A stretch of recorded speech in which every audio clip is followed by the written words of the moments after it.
We are a free country, and we will remain free, even at the sacrifice of our lives. Jair Bolsonaro. On October 21, 2021, Brazilian Supreme Court Justice Alexander de Moraes ordered the arrest and extradition from the United States of journalist Allan dos Santos of Turca Livre TV. What was Allan's crime? He knew the court was corrupt, and he had information on felonies committed by two of the court's justices. Determined to survive in place, these justices have created a new set of interpretations relating to the Brazilian Constitution. Their plan has been to wage war on something they call fake news. They have used their newly acquired powers to silence media criticism. But especially, they want to silence Allan dos Santos. Before Bolsonaro was elected president, Brazil was slipping into communism under the auspices of the Workers' Party. Here was a party led by communists disguised as social democrats. Here was a party aligned with Beijing, Moscow, and Havana. They also aligned themselves with narcotics traffickers and criminal gangs because that is the favored strategy of communists in South America. The communists and their fellow travelers used corruption to sew up local governments, to bribe bureaucrats, and to enrich themselves as well. As it happens, the proletariat revolution of the communists is actually a revolution of the lumpen proletariat. That is, a revolution of the professional criminal classes, of the ambitious psychopaths and parasites of society. Here is the true face of communism, though few are willing to see it. The revolution has been a criminal enterprise since the days of Lenin and Stalin. It remains so today. The propaganda side of revolutionary strategy is pretty simple. All the imperfections of society are blamed on capitalism, on the patriarchy, on the right wing, on traditional beliefs, on people who want freedom and people who want moral order. The imperfect non-communist world, filled with the usual imperfect people and situations, has never been utopia. All the same, the capitalist world is not totalitarian like the communist world. Capitalism is a paradise when compared with the hell we find in Cuba, or China, or Venezuela. People on the left sometimes express sympathy for the hard left, ready to believe the communist lies. People on the right, who want to trade with communist countries, do likewise. The communists are good at playing the democracy game and the capitalism game, but they are actively deceiving everyone as they build up an impregnable political position. A Venezuelan politician told me years ago, the only road back to freedom for Venezuela is civil war, and nobody wants to talk about civil war. So people just leave the country and go to Miami instead. When Miami is lost, where will they go next? Please note, the situation in Brazil is not so different than it is here in America. Brazil is merely a few steps ahead of America on the road to socialist hell. Or maybe, America is a few steps ahead of Brazil. Just as Donald Trump was elected to drain the swamp in 2016, Jair Bolsonaro was elected to drain Brazil's swamp in 2018. Like Trump, Bolsonaro has been president of his country in name only. Part of the federal government was ready to obey him, of course, but the most important parts of the government would disobey him, or balk him, or undermine him. Thus, President Bolsonaro's path has not been easy. Some have criticized his inability to clean up the bureaucracy. But how does a man, whose claim to power is an election, make a bureaucracy obey him? By what magic wand? There was a rally in Brazil on Brazilian Army Day, last April 19th. Supporters of President Bolsonaro marched to the headquarters of the army. Perhaps the crowd was hoping the Brazilian army would save the country from the approaching civil war. Unfortunately, the left saw this demonstration as evidence that Bolsonaro would push for a military dictatorship. For those who do not know history, in 1964 the army intervened to prevent a civil war between left and right in Brazil.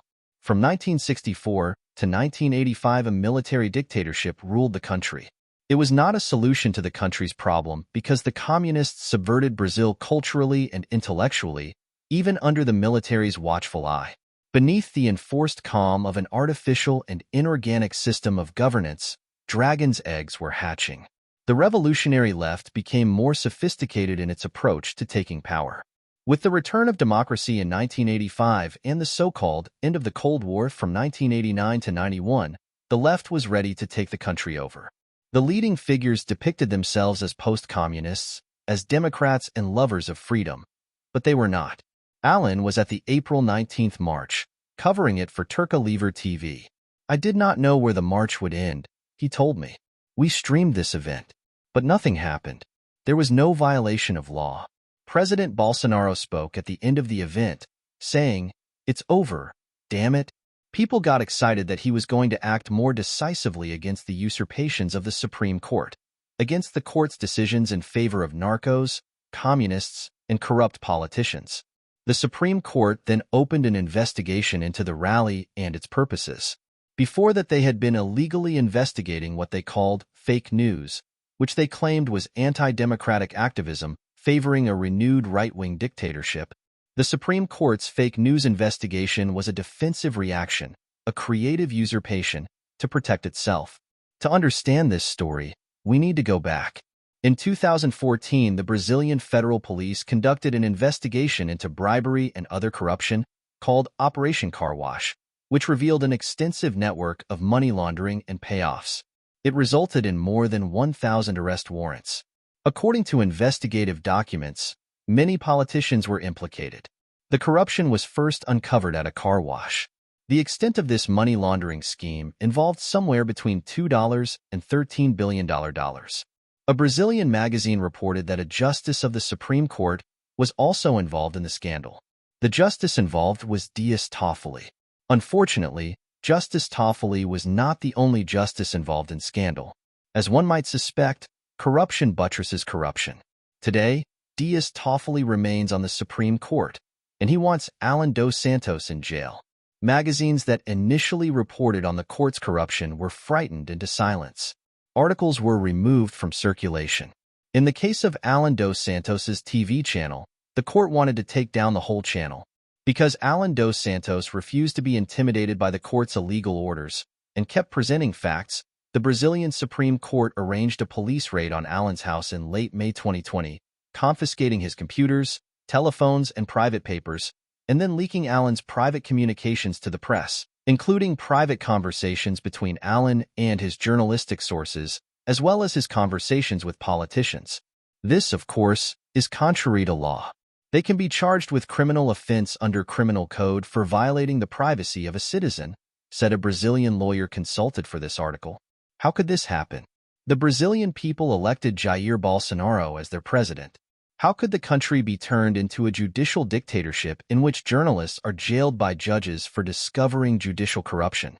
The Brazilian lawyer told me, as in America, Brazilian police and prosecutors can open any investigation they can justify.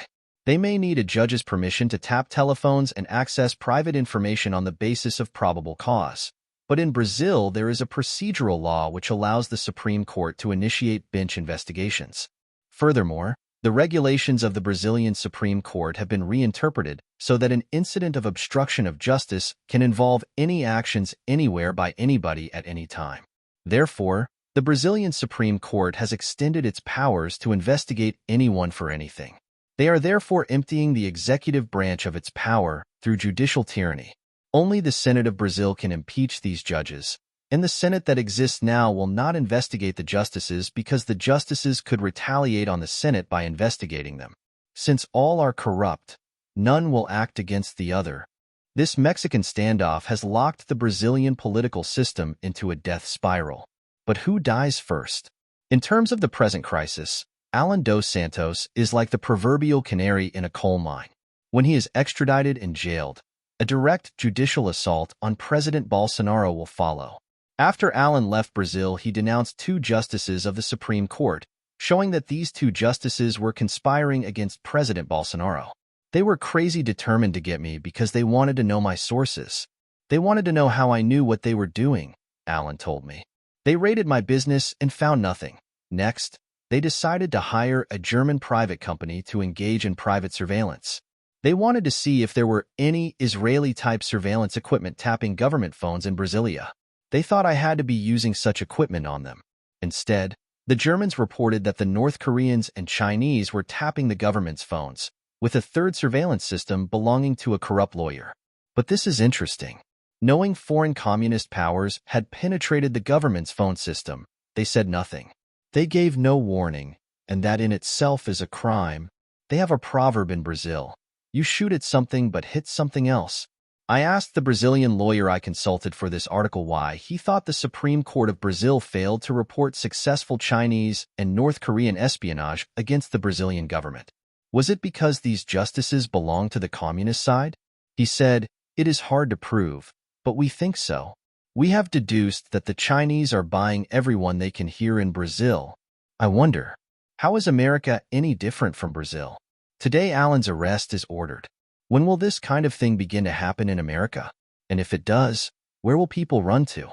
And don't say Miami. It's not as safe as everyone thinks.